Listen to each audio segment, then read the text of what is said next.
tuned in to the Crew podcast and media network, where voices rise, stories shine, and purpose meets the world. Welcome to the Crew. Come on in. This is where it starts. We are the change. We are the change. Right here in our heart. Welcome home, welcome through. There's a place for you. The Crew around the world, lifting every voice too. We make space for the voiceless, hope for the undeserved. Real talk, real stories. Every voice deserves to be heard. Streaming live, we on the move. Facebook, Twitch, Kick, YouTube. From the mic to the nations, we build transformation. Change begins with us. Faith, purpose, power.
Hey everyone, this is your girl SCBookGal 843, and it is another Tuesday night. So y'all know what that means. New author and a new book. So, like I always say, how are you guys? Okay. Now I'm gonna be on the real. I had a great holiday weekend, hang out with my auntie, hey Auntie Teeny, and my cousins. And had a great holiday, but kind of troubled now because of what's been going on in the media about the city of North Charleston and the situation that happened. Um, it's a lot to unpackage, but I'll talk about that on another show. We ain't gonna worry about that right now. All I'm gonna do is say, please get a handle to your kids, you guys, because that situation could have gone left, and we could have been singing high and burying low. If you catch my drift. But tonight, y'all, I got an author, 30 plus books and counting. And these books are right up my alley, y'all. Just y'all know how I am, right?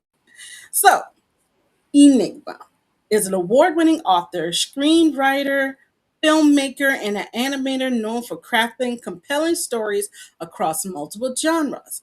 I love that. Never be contained inside a box. If you can step out of your box, step out of your box. He began his creative career writing screenplays before expanding into filmmaking and animation, where his work developed a loyal following.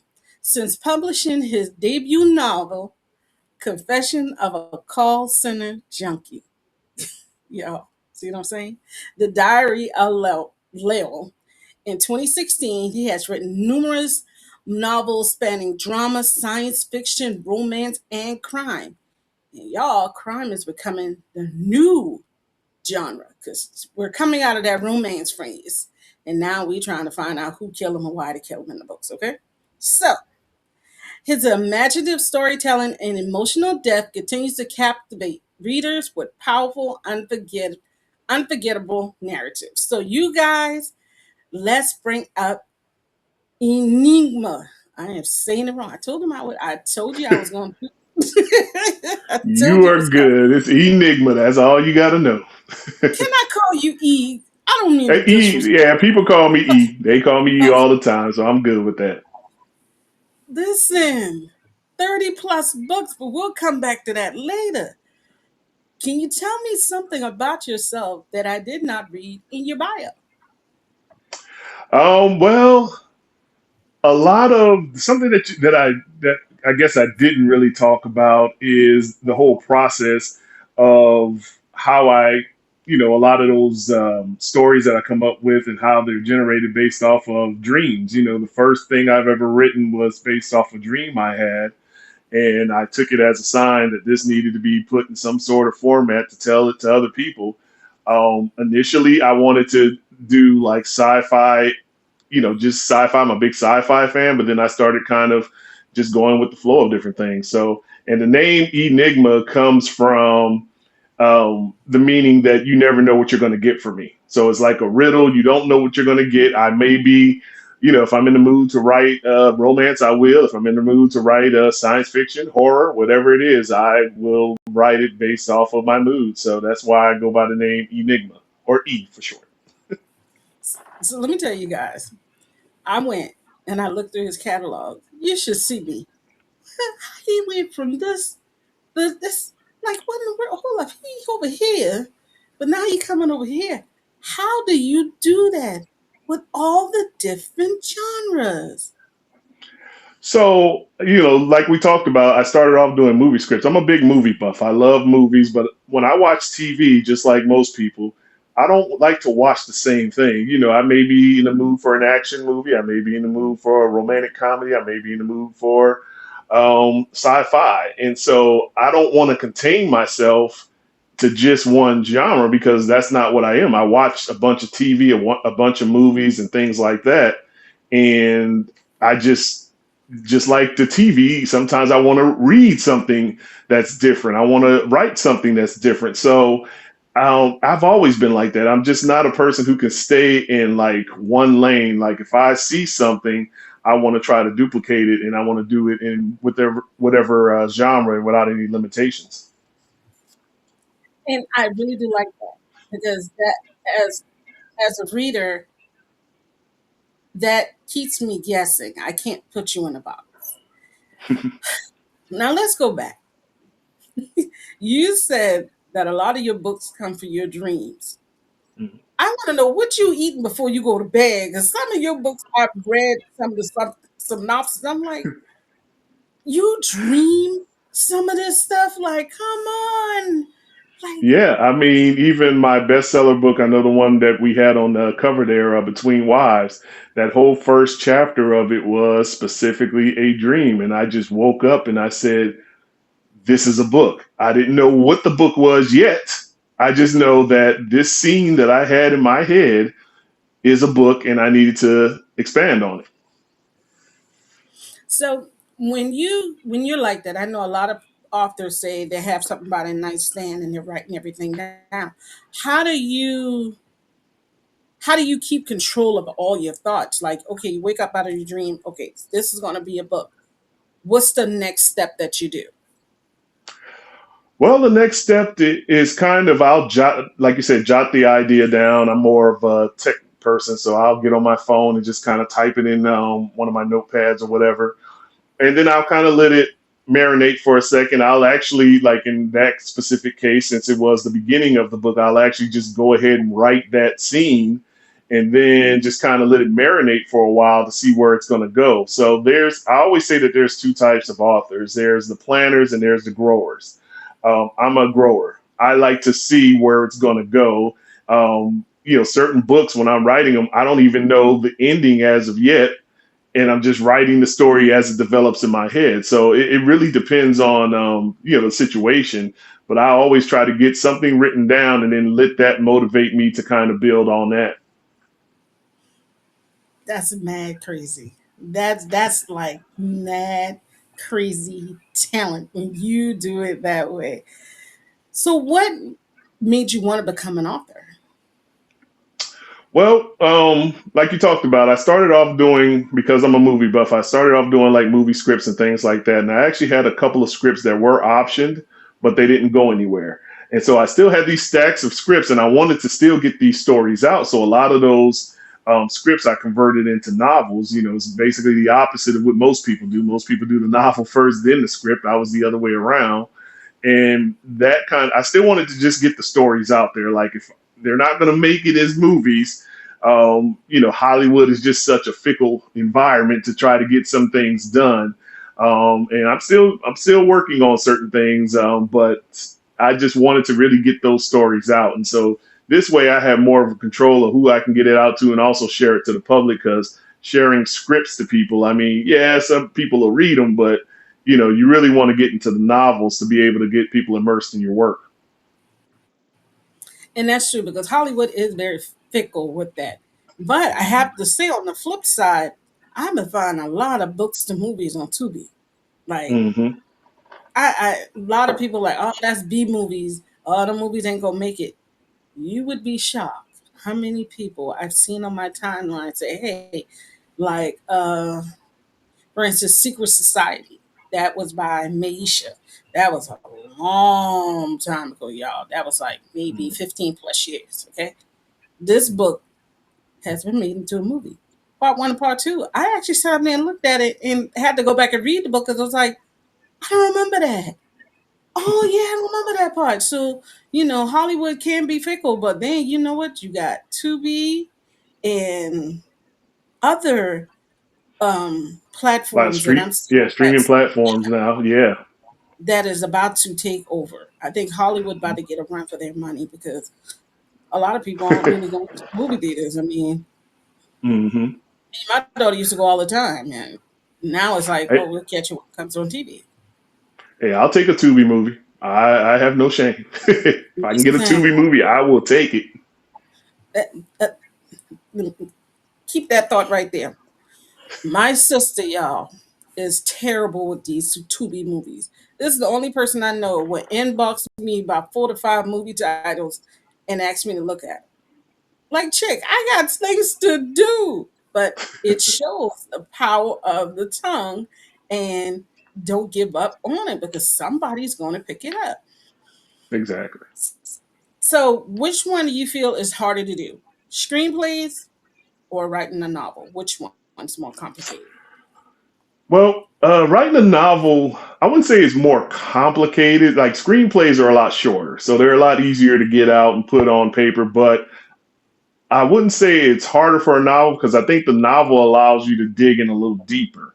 And so Mm, really getting, the screenplay, just you got to, like, 2 hours, an hour and a half to 2 hours to tell a story. And so you have to make sure it connects with the audience, like, right offhand. The novel, you get to dig a little deeper in background. And that's why I, love that format, because a lot of the stories I was telling in the scripts, they were good, but it allowed me to dig a little deeper into those characters that I love so much. And so to be able to convert them over that way, it's just, it takes more time, but it obviously allows me to really dig in deeper, give more description, add characters that weren't even in the original script. I've had books where I've turned it was just about, like, really one character was the main character, but now, well, with the scripts rather. And then when I write the books, I have multiple characters now because I can expand on certain things. So the scripts is always going to be easier because, like I said, it's 120 pages, 120, 190 pages, depending on how long the movie is. And then, with the novel, you got to dig in a little deeper. okay, I see, I see. So now we're gonna bring up these books of yours. Y'all, he's so nice. He brought twice. Two books, you guys. Look at these covers. I told y'all these are books that I would read. Look at them. Okay? Between Wives. So I'm gonna give you 2 minutes to talk about each book.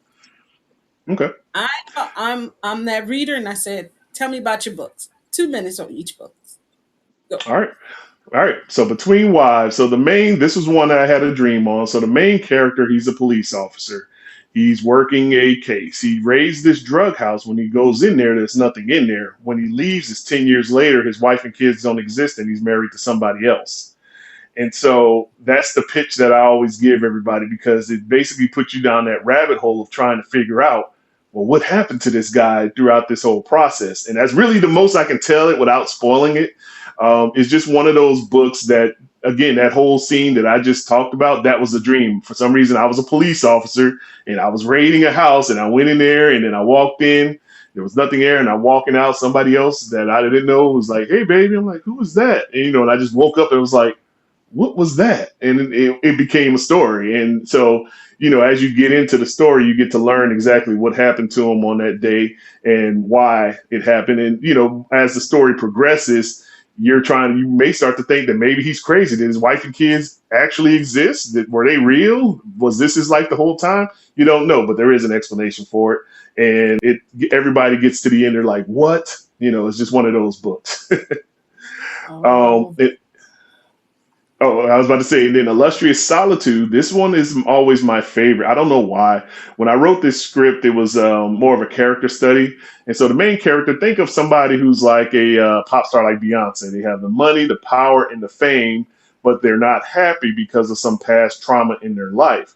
And so what she does with that money, power, and fame is she's very vengeful and uses that to influence anybody who hurts her, anybody who does anything bad to her. So it's really a toxic individual. Nobody tried to fight through that trauma or that toxic lifestyle until she hires this publicist who tries to fight through the trauma and give her the love that she deserves. So the reason why it's always my favorite is because really you have a character who has been so damaged in her past, and she just can't see past it. I mean, she's just mean. Like in the public eye, she's this great star. She knows how to keep it up in the public, but behind closed doors, she is just mean as all outdoors. And so, you really get to get into her psyche and really see the type of things that could really drive somebody crazy. I mean, you have all the money and power and all that, for regular folks, you're like, "Hey, that's a good life." She has all that and she's miserable. And so you really get to see that trauma that's developed. And I like this character so much that I've actually have these little shorts that I put out there, these little slide shorts where it digs even deeper into her youth. And then also there's even music that was created because she is a pop star that kind of tells the tale as well. So I'm really invested into this character. I don't know why this is my favorite, but it's always been my favorite. see now you kind of went into my question. So my question is, which one is your favorite, Mhm. and why did you choose that one? And Well, which one was the most complicated to write? Because these two different spectrums. I love the fact that you're not an author who always has a female as the main character. Like you're giving the men some playtime too. So, which one was your favorite? Which we already kind of know, and why did you choose it? so the one that was most difficult to answer that first question was definitely Between Wives because I had no idea what I was going to end this book with. And the reason I like it that way is because when I'm writing it, I'm confused, the character's confused, and hopefully the reader is going down like when there's different transitions that happen. They're like, "Wait, what happened?" And it keeps you entertained. It keeps you, in just really looking like, okay, what's going on? What's going on? My wife, she read it and she kept texting me like, "Wait, what happened?" I said, "Just keep reading." And she'll read another couple chapters. She'll text me back, "Wait, really? What's going on?" Just keep reading. It's one of those books. And so that one was probably the hardest to write because even then I was trying to figure out how I wanted to end it. And then when it finally hit me, it was just like, "Oh, this is perfect." And then Illustrious Solitude. The reason it's my favorite, I honestly don't know. I mean, it was just a character I came up with when I was doing my scripts, and it was probably one of my longer scripts. And the reason why is just really, we tend to think that money resolves everything. I know money will fix every last one of my problems. If I had this amount, that amount, whatever. But when you have a lifetime of trauma that really something that you didn't deal with, that you just had a lot of bad luck and a lot of trauma that just drove you. Even all the success in the world is not going to remove that trauma. You're not going to get rid of it just by, "Oh, it'll solve itself." That's not how things work. Trauma lingers. And unless you actually have somebody there who can fight for that trauma, and she's been locked in for so long, by the time you meet the character, I mean, she's almost in her 40s. I mean, this is like, and this what happened to her actually happened when she was a teenager. And so, she hasn't let this go. And but anybody who does anything to her, she lashes out in vengeance. She uses her influence to really mess up people's lives. And nobody tried to fight through that. It just went unweathered until she hires this publicist who sees her for the first time, and he's trying to fight through that trauma to really say you can let it go. You can live a life of happiness. You don't have to hold on to this trauma and let it run you. So I mean, maybe that's part of it, just her journey from, what she was and to the point to where, she gets to starting to, adjust to letting that trauma go. But there's still some things that happen. One thing you'll know about me, the endings of a lot of my books, not all of them, but a lot of my books, they're bittersweet. There's going to be some things that happen that are like, oh my God, it's sad, but it has a sort of a happy ending, but there's a lot of, sacrifice to be made to get there. Man, come on, man. I thought I was going to have the happy ending books. Okay, okay. Bittersweet. Like I said, it's not sad, just bittersweet.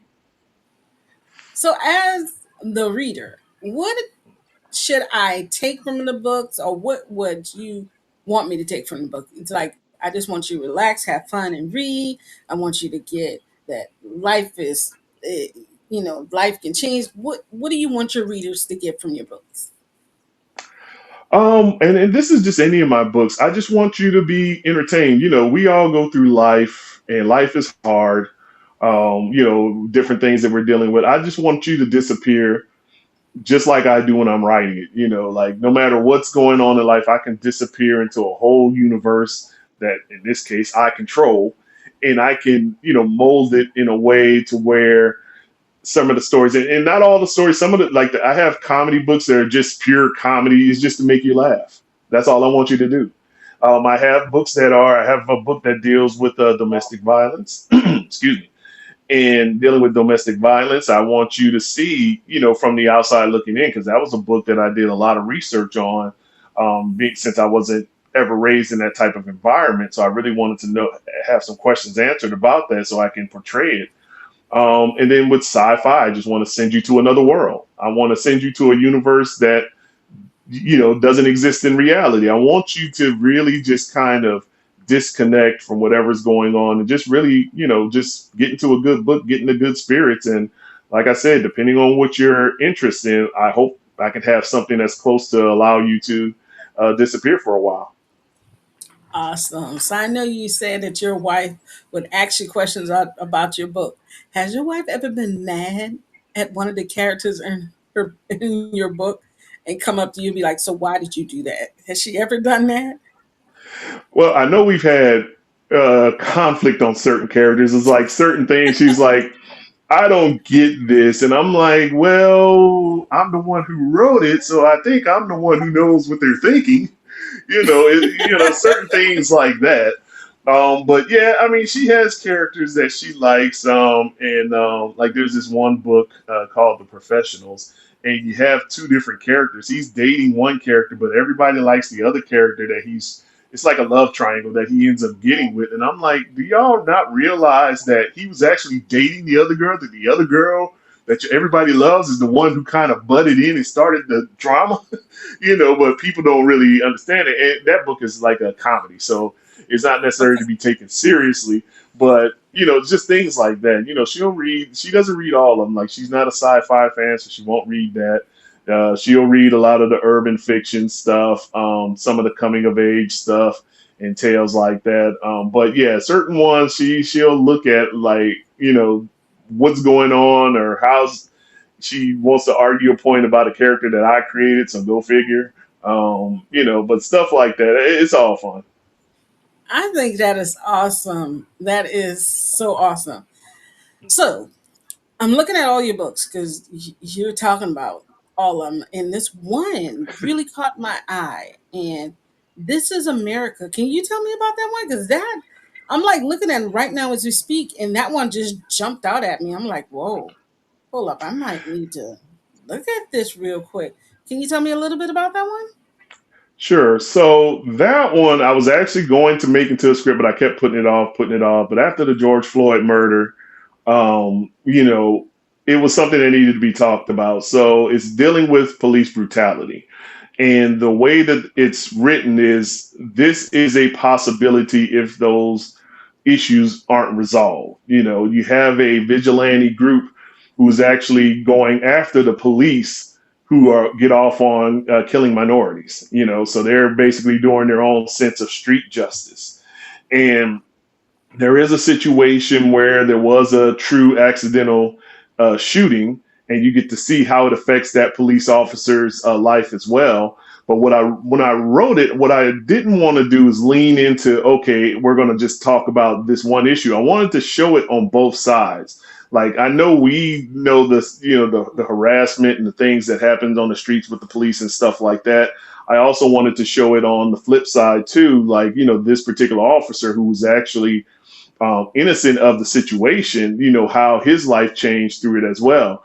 But it's really, and again, it's fictitious, but I thought about it like, if we don't resolve these issues or really get a grasp on this is a possible thing that people will start taking the law into their own hands. And clearly we don't want that, because that's going to cause even more backlash and, harassment and things like that. But I really wanted to address that. I mean, the George Floyd thing just kind of just really motivated me to actually finish it. I started writing it as a script and I had put it to the side. But after that, I decided, you know what, I need to go ahead and get this book out here. I have this tale. I want to talk about it. I want to show it on both ends. But I really wanted people to understand that, this can't continue on the way it's going. Well, I'm gonna tell you, I just hit the add to my Kindle Unlimited. While you were speaking, I've already clicked that. So that's in that Kindle Unlimited. I think I got like 10 books in there, y'all. So I know you gotta go on hiatus for a little while. But okay, so what what if you could say anything to your readers, what would it be? Um, well, we kind of talked about it. I go by the name Enigma because you never know what you're going to get. So with me, you don't know what mood I'm in. I'm a Cancer sign, so they always say we're emotional. I don't Oh, necessarily agree with that. But what I will say is I am moody to a point where I don't know what I'm going to write next. So a lot of people are like, are we going to get a series? I have several series of books. I have several. We talked about the different genres. I have a lot going on. So you don't know what my next book is going to be. You don't know what it's going to pop out and be. I can tell you right now, I've been working on I have an espionage series of a female spy thriller. She's kind of like James Bond, of course, a black female James Bond. And so, I'm working on the third and final book of that installment. It may be final. I don't know. We'll see how it goes. So I'm working on that third book there. The first two are already out. I have this third story that just stuck in my head. So I want to go ahead and get that out. And then, if she ever comes back in my head again, then, hey, I might write a fourth one. But right now, when I first started, it was a trilogy. And so I'm working on that. I also have a book that I finished that's more of a supernatural book as well. Both of those books, well, the Supernatural book is actually done. I just need to go and quit being lazy and actually go edit it and start, doing the final stuff on it. It's just once I got it on paper, what I like to do is I like to take a break from it. So when I come and look back at it again, it's fresh. But I started writing something else. And so now I got stuck to writing something else. We'll see about that because I have like two books right now that are in reserve that are just sitting there waiting for me to finish the edits, and we'll see if it comes out this year or not. I don't know. Depends on if I get to it or not. But when I have the creative juices flowing, I don't like to stop. I like to keep it moving while I have it. And if I get to a point in the story where maybe a little bit of writer's block, I'll take a break and then maybe I'll revisit it then. But as long as I have something in my head, I just want to kind of keep it moving. okay. So do you self-publish or are you under a publishing house? 12 of my novels are published. The others are self-published. I went back to self-publishing, and it wasn't anything wrong with the publisher. It's just to have that total control. Mm-hmm. Maybe I'm just a control person. I want to control how the covers look. I want to control, the releases and all that type of stuff. And my publisher was very, they work with you and all that and stuff like that. But, for me, I just want to control my work. And, I've heard stories, horror stories about different publishers and publications. So I just want to make sure that what's mine is mine and I don't have to worry about that. But like I said, the publisher I was with, she was very good. The one who was running it, I had no issues with Major Key Publishing. That's who the other 12 novels are with. I still have a good um, you know, Whoa, whoa, whoa, relationship with her now. And whoa, so, whoa, hold up. Tom, mhm. that's you? Tomo, What's that? let me go look over here. No, this cannot be. What? Hold up. You wrote Nolia Street Tales? Yeah, I'm from New Orleans. Man, look at I'm from here. I'm from Look New at here. Orleans. Your books are sitting on the shelf of my library. Really? That's what I'm looking like. No. I won't tell you the name that the way I was saying your name. It was yeah. Oh my God, this is crazy. When you Mm, said Major Key, I was like, hold up. We have a lot of their books in our library. And okay. okay, all right, I see you. I see you. Yeah. So So yeah, I was with them for 12 of my novels, and so that's the publishing company. They're a good publisher. So if anybody's out there looking for a good publisher, they're good to work with and everything. It's just I'm just more of a controlling person. I just want to make sure I have my arms around everything that's mine because you never know when things change. But yeah, they're a great publishing company for anybody who's looking. okay, okay. So remember, before we came on, we were gonna have those fun questions. Hmm. All right, here they are. Here they are. Are you ready? Yep. So I was thinking that we're going to talk about the book. Let's see.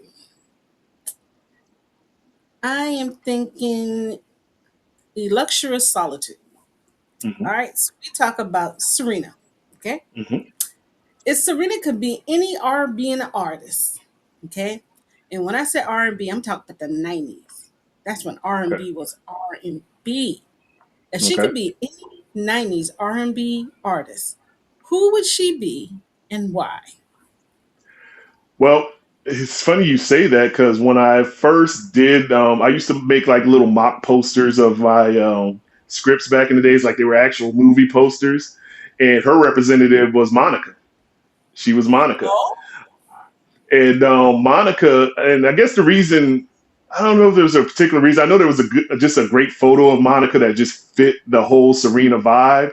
But Monica was also the first concert that I went to when I was down in New Orleans. So she was my first actual live concert that I went to. It was something, wasn't even a real concert thing. It was some sort of like Olympic thing or something, and she just happened to be the performer there.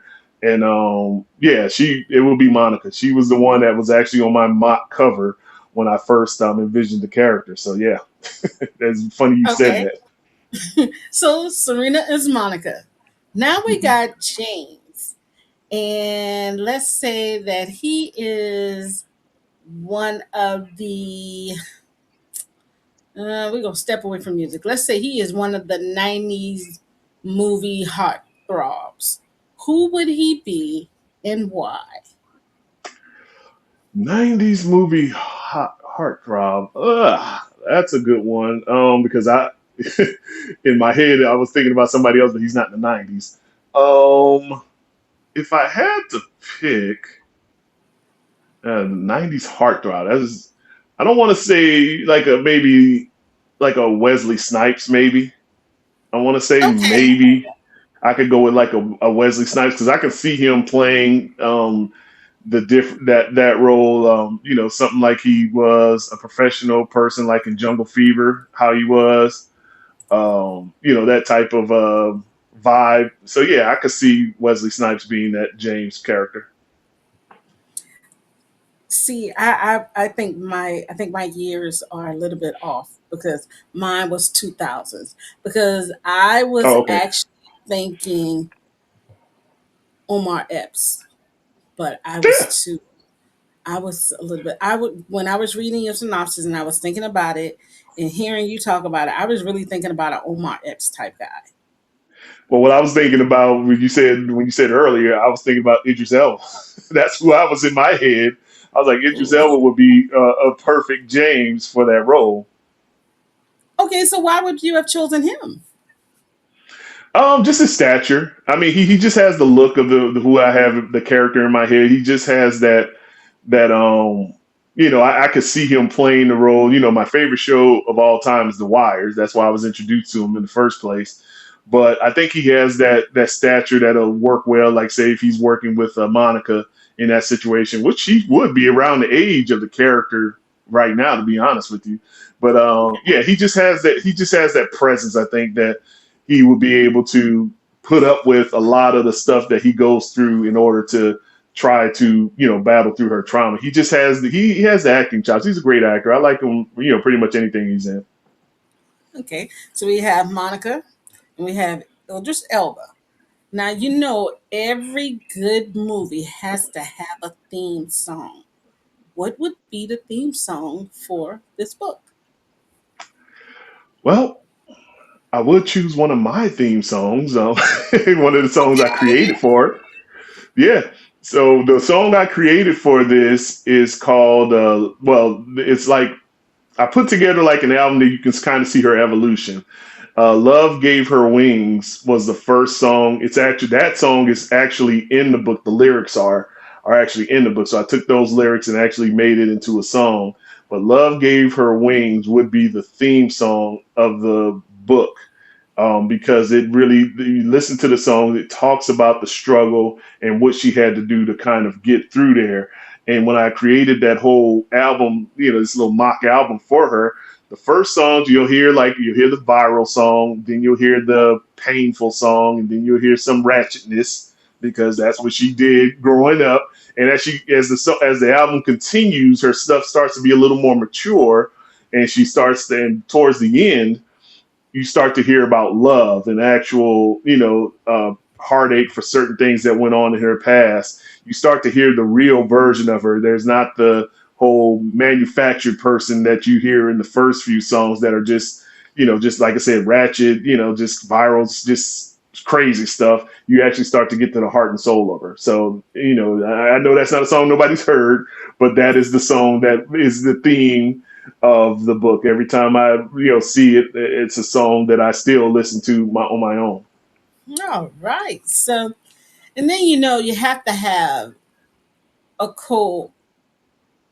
co-chair, that person that's going to help you out. If you can co-author this book or have another um, big heavyweight to help you with this screenplay, any actor, author, musician, who would it be and why? Well, I will say one of my favorite, and I'm going to go with director, is Spike Mhm. Lee. Spike Lee, he's one of my favorite. Well, I have two. I have Spike Lee, who's done a lot for the community. He's great with his movies. He'd be the main one, and then one off that people are going to be like, huh, because they're like totally different people. Is Quentin Tarantino, and the reason I like Quentin Tarantino is because of the dialogue.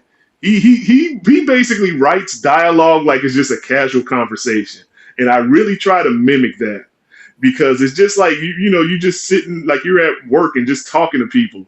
He takes that and put it in the dialogue and just makes it sound so great. So I have to have Quentin Tarantino for my dialogue, but as far as the overall, the setting, the way the shot is, and the Spike Lee, he's just done it for so long. He's done it well. The Malcolm X movie is definitely in my top 5 movies of all time. The way he was able to capture that essence. I know a lot of it was Denzel too, but it would have never have been there without Spike Lee's direction. So really, them two right there would I think would make the perfect screenplay, the perfect movie. Yeah, you went on two different streams, and when you said, I was like, huh? Everybody says It that. was like, okay, I see you, but huh? hmm So before we leave you tonight, won't you give us the rundown, like where we can follow you on social media? I know you have some upcoming events. where you can buy your books. I mean, the information has been scrolling at the bottom of the screen, but give us the rundown. Well, you can always check me out and see what's new and get a listing to all my books and everything else that I do because I do like podcasts, reviewing movies and TV shows and things like that. It's just a hobby, so it's nothing big special or anything like that. But on my website at www.enigmakid.com, that's www.enigmakidd.com. From there, you can go. My books are on Amazon. You can also see the different events that I'm going to. The next one I'm going to is the Texas Reader Con in Denton. That one's going to be on July, I want to say the 18th and 19th. I'll be in Greenville in November. I'll be in Houston. I'm doing an event. So I'm all around. I just got back from the African American Book Festival in Austin. It's such an amazing event. I love it. It's my third year going to that. So hopefully I'll get back to that one. But yeah, I try to do. I'm located in the Dallas area, so I do a lot of things around the Dallas, Arlington, Fort Worth areas. But I try to at least go to Austin, San Antonio, and Houston at least once a year for people who are a little further out. So I try to hit the major hubs at least once a year. So Houston, I will definitely be down there in November. I believe that's the Boots on the Ground event. I will be one of the authors there as well. So hopefully, I'll start expanding outside of Texas, but right now it's just trying to get my feet wet on in these events and things like that. But yeah, check out my website; it has all the information of events, books. I even have a option called Character Corner where you can read about the different characters and get some more detail in some of the characters in my books. So the website is the hub for everything. You want everything Enigma, you go to that website, you will find it. All right. Well, thank you for being with us tonight and telling us about all your books. Like I said, I got This in America. It's already in the Kindle Unlimited stack, so I'm gonna be reading that one. But thank you for being with us tonight. Not a problem. Thank you for having me. Thank you.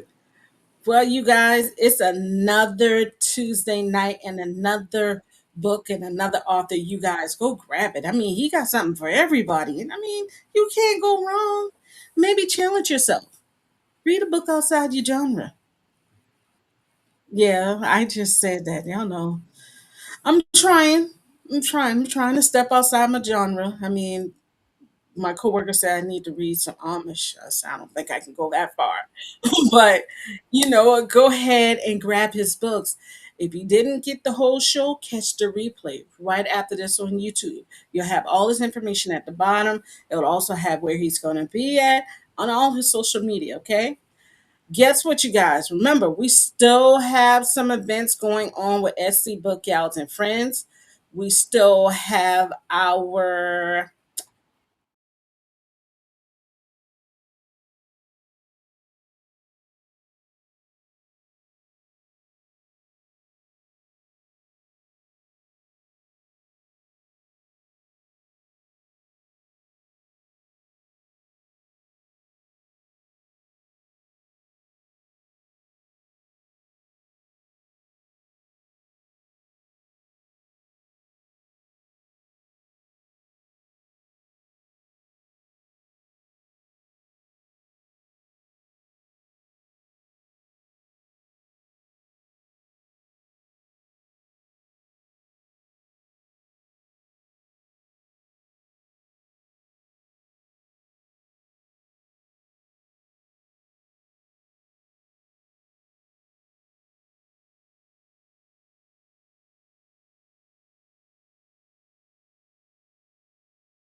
This is awesome.